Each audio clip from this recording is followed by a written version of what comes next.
Welcome to the Good Time Podcast. We are grateful that you all are tuned in and sharing with us. I am excited about today's episode or today's podcast. I have a very special guest with me in the person of, well, I'll let her introduce herself. Introduce yourself. Great evening, podcast world. My name is Leta Paramore. I am so excited to be here. The podcast world is really foreign to me, really new to me. So work with me as I try to get through this. So I wanted to have you come share on this particular podcast because I wanted to talk about being a couple in ministry and perhaps share with people our journey in hopes that it could help them navigate some of the things that they're going through. And while we started a long time ago, I think we started this 33 years ago, 32 years ago, I still think we can offer some things. In a nutshell, how do you feel, or how does it feel, or how did you feel about being what they called back then a first lady before you became a senior pastor at a church? How were you feeling when we first went to Shiloh Baptist Church in our early 20s and we were responsible for people and you were the first lady? Well, believe it or not, when I was a little girl, I was with my Aunt Gail, who has since gone on to be with the Lord. But we were picking up my older sister from work and we were talking. Excuse me. And she asked me, what did I want to be when I grew up? And I told her I wanted to be a first lady. So you prayed for me. Not necessarily for you, for the position. And she was in ministry and she was like, really? And I told her, yes, I wanted to be a first lady. And she was like, I've never known anybody who wanted to be one. So I told her that's what I wanted to be. Wow. So that was something I wanted to be since I was a little girl. But back then when we first got the position, being so young, Brittany was our daughter was only 3 months old. So I was very, very scared. We were young. We had never did it before. Shiloh was a very traditional church. It had a lot of older members. They were very, as we would like to call, strict Baptists. And so it was very intimidating. But I will say they were very kind to me. They were very nice to me. And so it was not as hard of a role as I thought it would have been. So I will say that. So I did enjoy my time at Shiloh, being the first lady there. For me, Leta, it was a blur because I was so petrified. I was scared. I was really scared of messing up. And I used to pray all the time, Lord, if I mess up, please protect the church. Please protect my family. And let me learn the lesson I need to learn from it. So I remember them, like you said, being strict. I remember them being very traditional. But I remember God gave us really good people. Yes, He did. To help us and to help us with Brittany. Yeah. Just to make sure that we were okay. And it ended up being a great experience. But it was a blur for me because it happened so quickly. And then, we were there just under 2 years. And we go from Shiloh, which we had I think when we went there, our first Bible study at Shiloh, 6 or 7 people was in it? There were 6 people, and Brittany, me, and you were 3 of them. Were 3 of them. I remember that. And I remember the first service they did women's. It was Women's Day. I was going to say the first service. Women's Day and Mother's Day combined. It was together. Yeah. And Women's Day was on Mother's Day. And was it 20 people in church? Well, it was actually a great crowd because they had great services, like their afternoon program. Their They programming would sure be did, sure did. full, but I had to run service, so that was our first service. I had to. They asked you to be Well, they said that was the role of the first lady. I had to run service, so it was like my very first service.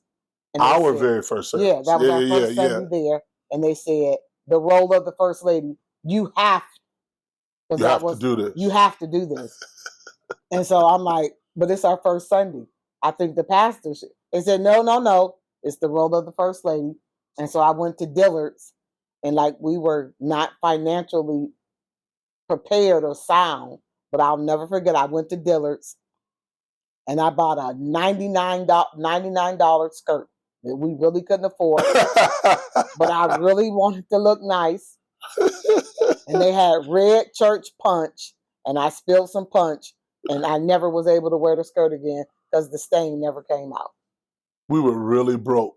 Yeah, we were really broke. I remember that. Yeah, and I had to go buy this $100 skirt. I don't remember the skirt or the punch. Oh, I do, because it was $100 that I couldn't afford. I wouldn't have cared, I don't think. Oh, I cared. But they said I had to run service because that's what first ladies do. So, okay. So we stay there for 2 years. We have really good success. God blesses us. Yes. The church is just about full when we leave. Yeah. Bible study is about half full. Yeah. And we get called back home to our watch care church, our college church, United. How are you feeling when we go back to United? I think the same nervousness I felt going in Shiloh.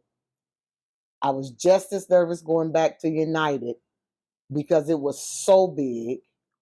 And although the people voted, when we went there, I got a sense of that they voted for us to come or for you to come.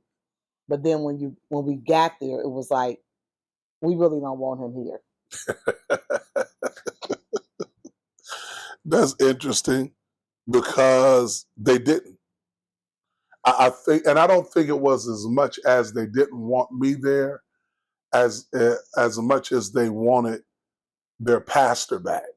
For those of you all who are watching us, our father in ministry, our pastor was Pastor Roderick C. Pounds, senior iconic pastor in Akron, Ohio. He took the church to all kinds of heights. Phenomenal preacher. He could sing really good in terms of personal relationships and interaction, and grew the church from a handful of people to pretty much close to 1,000 people, if not 1,000 people, in the time that he was there. I think 12 years he was there. And so when he leaves, I don't think they didn't like me as much as they were missing him. Yeah. Now, back then, when I was 26 years old, I thought they didn't like me. But after maturing, I understood that they were just missing him. And I think, if I recall correctly, in the first 6 months, we lost 400 people out of church. But God was kind to us, and in the first year, we took in 600 people. Right. And so from that, I think things started to fall in line. What was the greatest challenge for you being at United Baptist Church, being a young first lady at the largest Black Baptist church in town?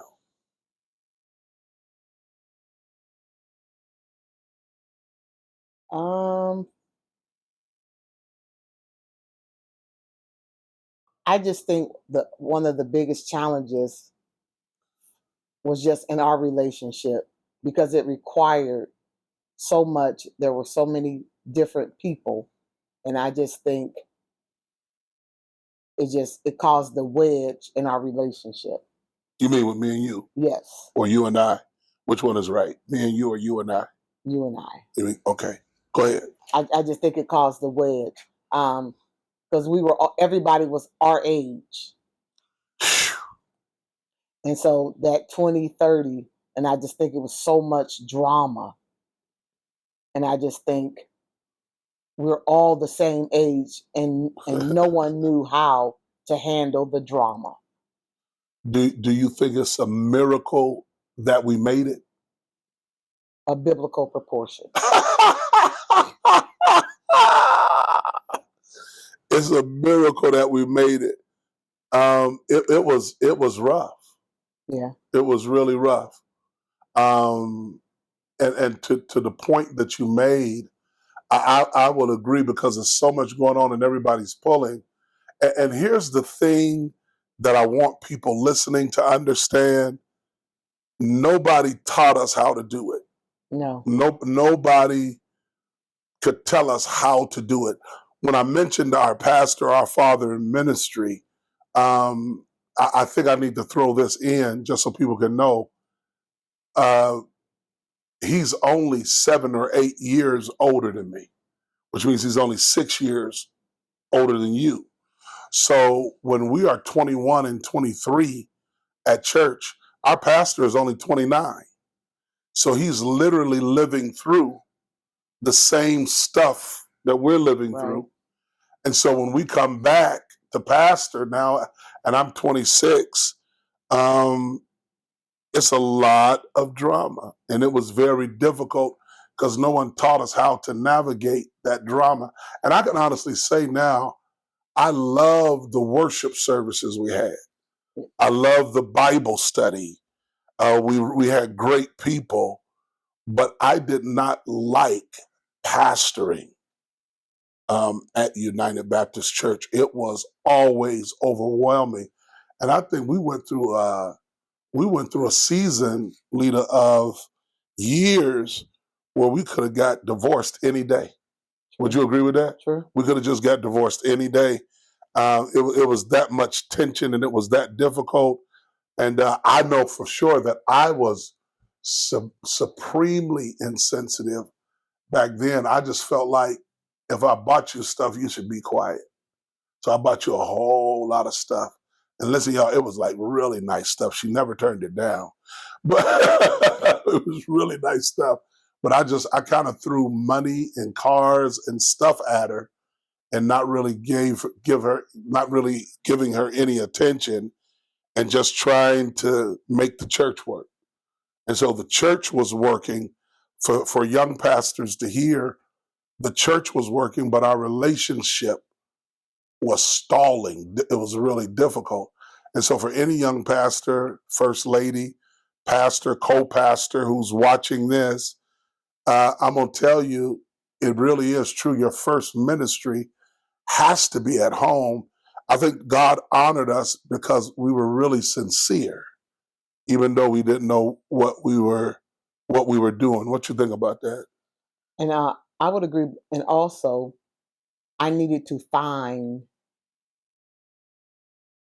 myself. Like I needed to know that God had plans and purpose for me as well. And once I began to discover that, I think it became easier. For who? For you or for me? Or for the relationship. For the relationship. Oh, so it was your fault? No, not at all.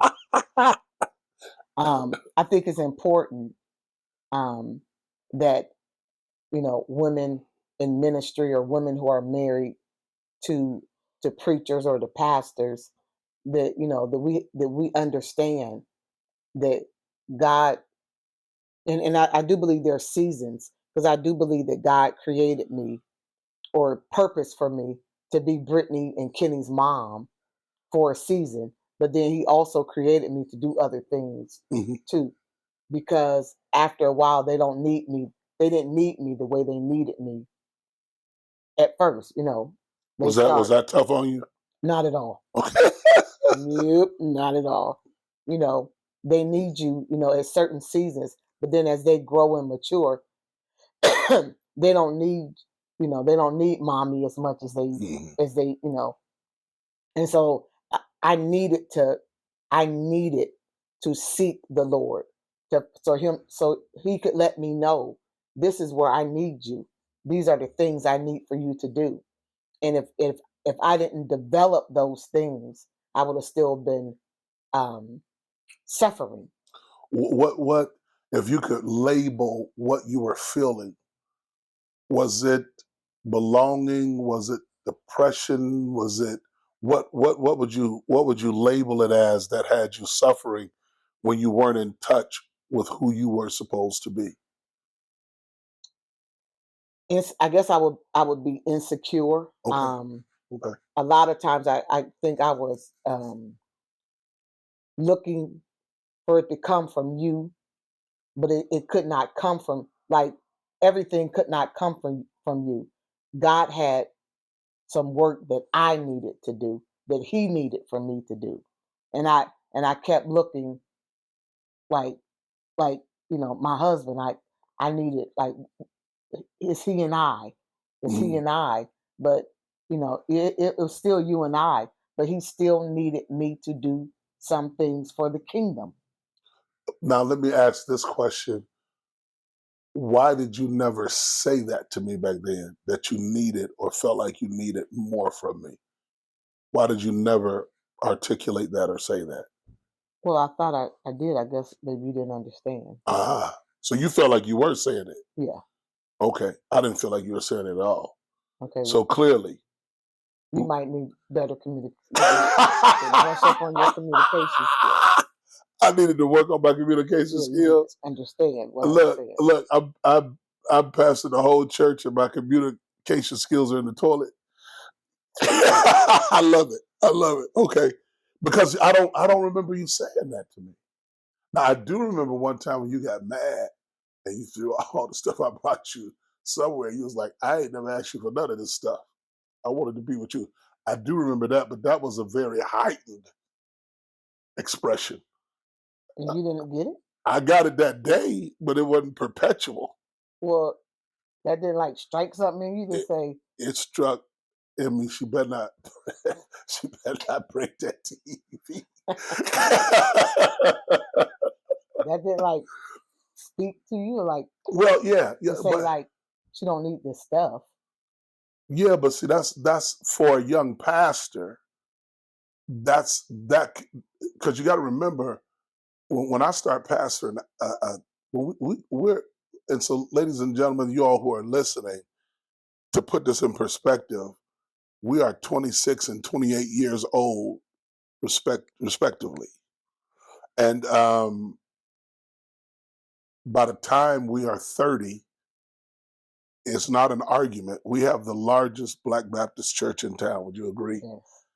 Uh, so when I tell you we have 200 or 300 people in Bible study every Thursday night, we have two services at 8 and 11. They're jam packed. We got a Right. 60 voice choir at one service, a 30 voice choir at another service. We had a choir of preachers. We had so many preachers called Preachers in Praise. It was 20 of them. So it was just growing.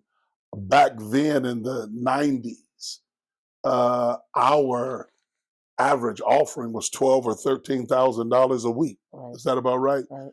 So we were doing really, really well, Right. and it was a glorious distraction to being married. So I know I didn't do a good job being a husband then because I was focused too much on trying to be a pastor. And I'll even apologize to you for that now again. I know I have in the past, but I'll apologize for that again. I know I didn't do a great job at all. Thank you for sticking it out. But that was a rough season, and I didn't like it. I didn't like it. It was really difficult at United, but God gave us great success. He did. He honored our heart. He kept our family together. Doing some really serious and traumatic times, and not just that, but we were there when I lost my mom, Yeah. and what didn't Grandma Annie and Aunt Bessie died while we were at Yeah. United, so we had very tragic loss in our families as well while we were there trying to maintain everything. So it's by the grace of God. So you get your assignment from God. He talks to you, tells you, and you get your identity and you start feeling better about it, right? Yeah. So tell me how you felt when I told you I was going to start the church and I was going to leave you in charge every Sunday when I left. Again, scared to death. Talk about that a little bit. I totally understood, and I just felt like it was time because you kept expressing your heart, and I knew that it was not what you were expressing. I knew it was not going to get done there. So I just knew that it was time, that was the move. So but the leaving me in charge, that was scary because I just didn't know how the people were gonna receive it. And I knew then it was only a matter of time before we would totally be. Once that happened, Yeah, so you felt like we were going to leave anyway. Yeah, for sure. it was just a matter of time before we would just totally leave United, because it was like the work was done, and if they didn't want to go further, that that season was over. The work was done. We started Christian Revival and Discipleship Center in 2004 in Youngstown, Ohio, with about 8 people. Within 5 months, it was like 100 people. And they were asking to have Sunday worship. So we had Sunday worship. And to those of you all who are watching, Leta had already started preaching, but I told her I was going to make her my co-pastor at United Baptist Church. And the reason I did that was because she was the only person I could trust in the church to make sure things went the way they were supposed to go. She knew my heart, she knew the ministry, she knew the plan, and I didn't trust anybody else but her, which created another tension because she couldn't come with me to the new church because she was at home at the old church making sure things went right. And it was something, because when I say leave her in charge, I literally mean I would preach 8 o'clock. I would preach then the 11 o'clock service. I would preach as hard as I could and get the congregation as far as I could in worship and praise. And I would look at the clock and just put the mic in her hand and walk out the door. And she would have to, do you remember that? Yes, I would just hand her the mic and walk out the door. But I think that gave you a boldness in worship as well. Would you agree? Yeah, I mean, you had to like dribble or shoot what you gonna do. It was like, he's leaving. I mean, I would walk right out the door and I said, "You gonna be all right?" And I just gave you the mic and left. And we did that for 3 years, 4 years, because we didn't resign till the end of 2008, December 31st, 2008. Right. So we did that for 4 years like that. And the church kept growing. Yeah, it did. The church kept growing. It kept going well. God blessed us again in a mighty way. Now that you feel like you got your bearings underneath you as a woman of God, do you feel like the marriage improved? Okay, but now it's like after we left United, I had to do another transition because CRDC had already started, and I never You had never been. I had never came to any services. Just like special ones, like a Christmas service. I had maybe only been there like once. Once, yeah. So there was a group of people that didn't know I existed. They knew you existed by name. They didn't see me. Like literally, because I was never able. You was never able to come to church. That's true. That's true. So now, once we leave United, I have to go to a whole new group of people, to a whole new ministry that you don't know, and they don't know you. I don't know, and they don't know me. How did they receive you? Now they received me with open arms, but like for me, it's like, here I go again. I got to go into a whole new setting, and they've been having church for years, and I really did feel like here I am, the outsider. that I have to go in to, and they've already been having church. Like, don't mess up our church because we've already been down here having church. Did they treat you like that, or that's how you No, felt? that's how I felt. Okay. Like, we've already been having church. Now here she come, and we got to make a space for her. How did you navigate that? Well, I just wanted to come in and like I didn't want to come and disrupt anything, but like they really like they welcomed me almost like this spot has been here for you. You just go into your spot. Really good people. Right. How long was it from when you came? Wait, so go back to the question. Did you come into yourself and understanding your call and all that? Did that improve the marriage in your estimation? I think so. Okay. I would agree.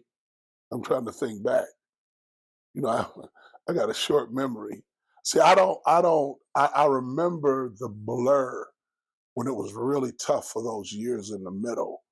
But it's kind of like, and I don't mean any disrespect, but it's kind of like once we got away from United, things really smoothed out. It really got easier for some reason. Well, I mean, we got older, we matured more. Yeah. I'm sure all of that's a part of it. Because if we leave in 2004 when I start the church, I'm 38. By the time you come full time and it's 2008, I'm 42. So yeah, we are a long way from being 26 and 28 at that point. And so it works smooth. So what did you like about CRDC, the Christian Revival and Discipleship Center, also known as Christ-Centered Church? What did you like about it? Was it a fresh experience, a better experience? What did you? I think like the people just seemed really genuine. Like they were just like a real kind-hearted, genuine, like no airs. If they're gonna be however they are, like that's like they're gonna show you who. Like I'm not gonna put on any airs. This is just who I am. And they still like that. Yeah. Yeah. I'm not gonna try to front like I'm somebody I'm not. This is just who I am. So now, though, you have moved from being a first lady to being a co-pastor, and now I get elevated to the office of bishop and I make you the senior pastor. What was that like for you? That's a lot of transition. Yeah. Every transition I make, you go through one as well. Yeah. So could you be still? I think I'm done now. I'm old. Well, to me, it's a lot of responsibility. Like it makes me have to make decisions that I would rather not have to make. Like for me, I could just ride in the seat. Like you could. The other seat, like you could just ride along for the ride. You could. But when it keeps switching, I have to like really start making make decisions. And I would, I don't really like that part. I just want to get along to get along.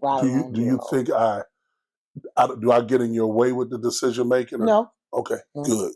So you it's feel like you got freedom. Because of that position, you just have to make decisions. Yeah. Okay. But I would rather not. I just want to chill out, ride along, get along, Do you enjoy it?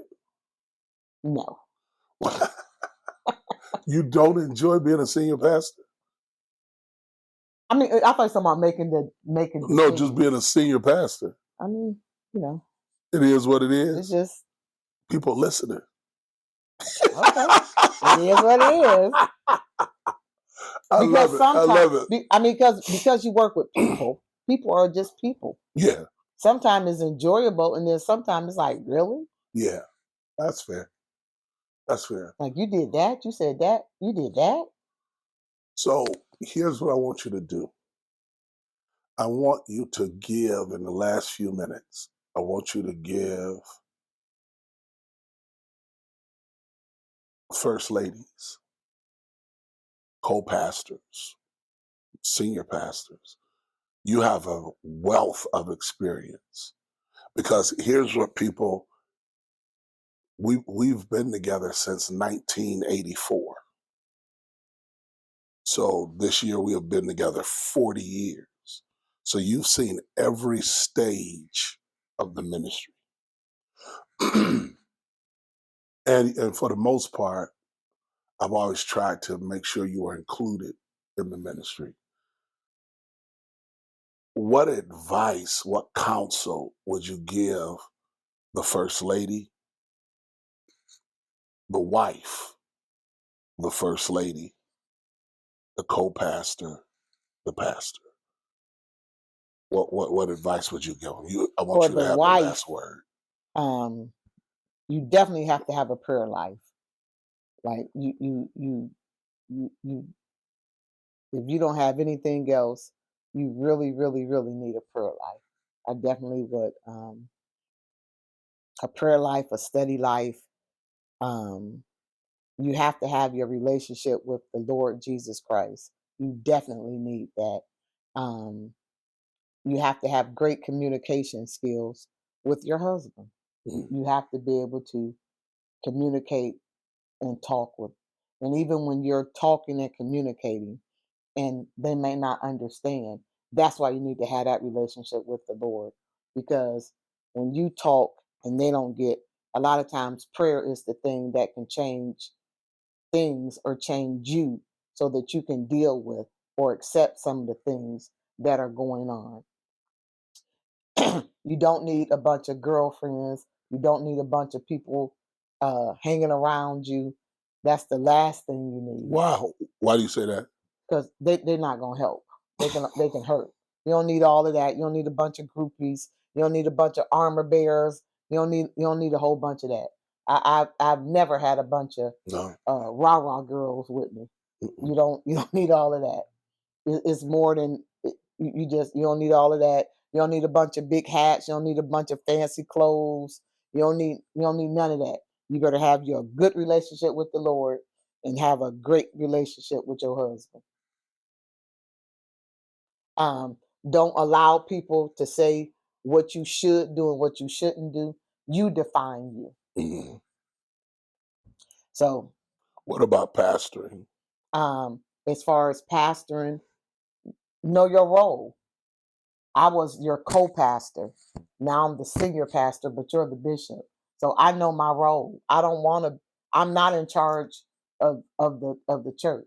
I'm up under you, and I know that is my role. Now, if you give me something to be in charge of, I will do that. But you have to know your role. Um, if you're not in charge, don't try to be in charge. So you have to know your role. And you can give your suggestions, but if you don't go with them, I don't go and pout and it ain't gonna work because he didn't follow my suggestion. You know, like I said, know God, have a relationship. I You followed all your suggestions. you don't. You don't think so? No. I feel like I do. No, you do not. But I mean it's cool because I don't get the vision. You get the vision. So, that's Do you feel like if I don't follow, you don't feel devalued? not at all. Okay. All right. But I do say it ain't gonna work. 'Cause you I'm joking. I'm joking. That's a joke. I said until you do right by me. Oh Lord. That's a joke. That's why my feet hurt and stuff. No. You did. I think you have done a wonderful job navigating this with me. I wouldn't take anything from you. You have done a wonderful job, and I'm not just saying that because we all here. I've told you that before. Yeah. Yeah, but you really have. For us to not have a template uh, to keep home together, to really make sure the kids were cool. For those of y'all who don't know it, she runs the house. She pays all the bills and all of that. She's just done a phenomenal job and has made it really easy for me to do the church. And even when it was strenuous for us, she never did a lot of complaining about my work, about the church, about ministry. You always made it easy to do ministry, and I appreciate you for that. And I thank God for you, because I don't know if a lot of people could do, and in fact, I'm certain they couldn't have, and deal with what you've dealt with and overcome and matured from and helped me through. So I appreciate you. I think you've done a spectacular job. So thank you. Thank you. Thank you. Thank you. So that's this version of the Good Time podcast. We just wanted to let you hear us talk a little bit about ministry as a couple. God bless you all, and we will see you next time. Thank you, Leta, for coming on.